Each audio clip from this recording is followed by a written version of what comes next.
This channel does not promote any violent, harmful, or illegal activities. All content provided by this channel is meant for an educational purpose only. এনসিপির মুখ্য সমন্বয়ক নাসিরউদ্দিন পাটোয়ারীকে নিয়ে সাম্প্রতিক রাজনৈতিক অঙ্গনে ব্যাপক সমালোচনা ও বিতর্কের সৃষ্টি হয়েছে। বিশেষ করে বিএনপির শীর্ষ নেতাদের নিয়ে তার কিছু মন্তব্য এবং আচরণকে কেন্দ্র করে রাজনীতি সচেতন সাধারণ মানুষ তাকে রাজনৈতিক বেয়াদব হিসেবে অভিহিত করছেন। রাজনৈতিক বিশ্লেষকরা মনে করেন নাসিরউদ্দিন পাটোয়ারী বা এনসিপির রাজনৈতিক দর্শন নেই, ফলে বিতর্কিত মন্তব্য ও গালিগালাজ করে গণমাধ্যমে আলোচনায় থাকতে চান। হতে চান সন্ত্রাসীর গুলিতে নিহত ইনকিলাব মঞ্চের মুখপাত্র শরীফ ওসমান হাদির প্রধান উত্তরসূরি। জাতীয় নাগরিক পার্টির মুখ্য সমন্বয়ক নাসিরউদ্দিন পাটোয়ারী বিএনপির চেয়ারম্যান প্রধানমন্ত্রী তারেক রহমানকে নিয়ে বেশ কিছু বিতর্কিত মন্তব্য করেন। 2026 সালের 29 জানুয়ারি নাসিরউদ্দিন পাটোয়ারী তারেক রহমানকে সন্ত্রাসীদের মাস্টারমাইন্ড হিসেবেও অভিহিত করেন। 2026 সালের 10 ফেব্রুয়ারি পাটোয়ারী গণমাধ্যমের সাথে আলাপকালে তারেক রহমান জামায়াতে ইসলামীর আমির ডাক্তার শফিকুর রহমানের সাথে বিতর্কের আমন্ত্রণ গ্রহণ না করায় তাকে রাজনীতির ব্যাড স্টুডেন্ট বা খারাপ ছাত্র বলে কটাক্ষ করেন। এর আগে 13 নভেম্বর 2025 তারিখে তিনি মন্তব্য করেছিলেন যে তারেক রহমানের অজ্ঞতা রয়েছে, কারণ তিনি গণভোটের চেয়ে আলুর দামকে বেশি গুরুত্ব দিচ্ছেন।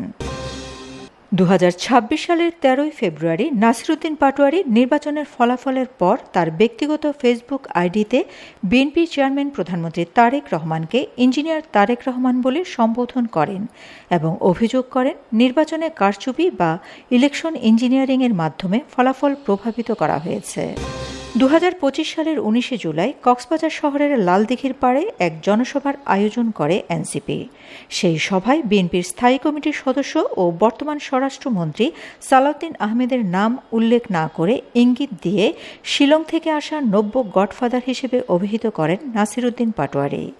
তিনি অভিযোগ করেন যে এই নেতা ঘের দখল, চাঁদাবাজি এবং মানুষের জমি দখল করেছেন। গডফাদার শিলং থেকে এসেছে, দখল করছে, মানুষের জায়গা জমি দখল করছে, চাঁদাবাজি দখল করছে, আবার নাকি সে সংস্কার বুঝে না।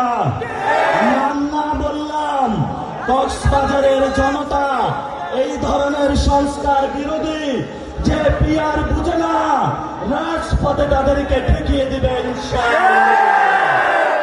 2025 সালের 27 জুলাই নেত্রকোনার কালেক্টরেট মাঠে এনসিপির এক সমাবেশে এনসিপির মুখ্য সমন্বয়ক 10 ট্রাক অস্ত্র মামলার প্রসঙ্গ টেনে বাবরকে উদ্দেশ্য করে বলেন, অস্ত্র সামলাতে না পারলে এনেছিলেন কেন? তিনি আরও মন্তব্য করেন, বাবরের এই কর্মকাণ্ডের কারণেই বিএনপি ক্ষমতা হারিয়েছিল এবং দীর্ঘ 15 বছর স্বৈরশাসন চলেছে, যার দায় তাকে ইতিহাসের আদালতে দিতে হবে। বাংলাদেশে অসংখ্য হত্যাকাণ্ড ঘটেছে, অসংখ্য ঘটনা ঘটেছে। এর মধ্যে বড় একটি ঘটনা হলো 10টা অস্ত্রের চালান। যদি অস্ত্র হ্যান্ডেলিং করতে না পারেন তাহলে নিয়ে আসেন কেন আপনি? আমাদের দক্ষিণ এশিয়াতে এই অস্ত্র কাহিনীর কারণে বাংলাদেশ সার্বভৌমত্বের হুমকির মধ্যে পড়েছে। অসংখ্য মানুষের জীবন বিপন্ন হয়েছে, পার্শ্ববর্তী আঞ্চলিক সংঘাত বিরাজ করেছে। 2025 সালের 1 নভেম্বর ঢাকার বিএমএ অডিটোরিয়ামের একটি অনুষ্ঠানে ঢাকা মহানগর দক্ষিণ যুবদলের সদস্য সচিব রবিউল ইসলাম নয়নের বিরুদ্ধে চাঁদাবাজি ও দুর্নীতির মাধ্যমে বিপুল অর্থ উপার্জনের অভিযোগ তোলেন। তিনি ব্যঙ্গ করে বলেন, তাদের জমজমের পানি দিয়ে পবিত্র করার চেষ্টা করেও কাজ হয়নি, এখন তাদের বুড়িগঙ্গার পানি দিয়ে ধুতে হবে। আপনারা যেই ধরনের চাঁদাবাজি সন্ত্রাসী বাংলাদেশে কায়েম করেছেন, জনগণের টাকা লুপাট করেছেন, এগুলো রাষ্ট্রীয় কোষাগারে ফেরত দিন। আর যদি টাকার প্রশ্ন আসে একটা গণভোট আয়োজন করতে, যে টাকা যাবে এটা আপনাদের একটা আসনে, এবং ওই যে ঢাকা মহানগরের একজন নেতা আছে যে নয়ন, ও যে টাকা চাঁদাবাজি করেছে, দুর্নীতি করেছে, এই টাকা দিয়েও একটা বাংলাদেশে গণভোট হওয়া সম্ভব।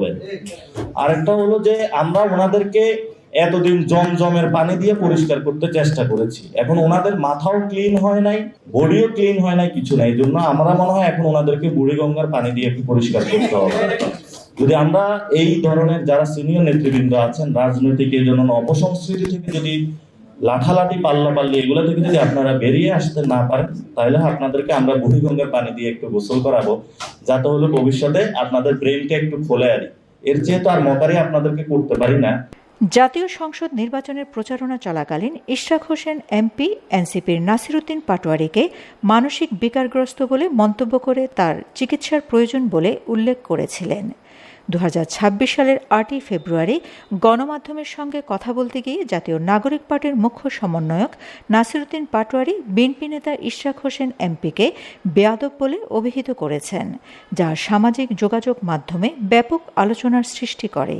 এই যে খোকাপুত্র জমিদার, এই যে কি যেন ওনার নাম, ইশরাক, বেয়াদব একটা ইশরাক।